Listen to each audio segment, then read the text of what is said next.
Hi everyone, welcome back to a new episode of Quick Guide. Today in this video, I'm going to show you how you can send private message on Reddit. Keep watching the video till the end.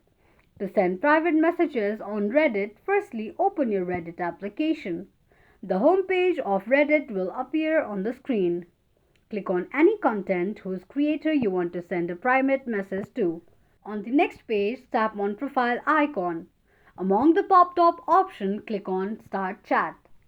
Enter or type in your message and click on an arrow icon to send your private message. This is how you can send private messages on Reddit quickly and easily just in few steps. If you have any thoughts or queries, let us know in the comment section.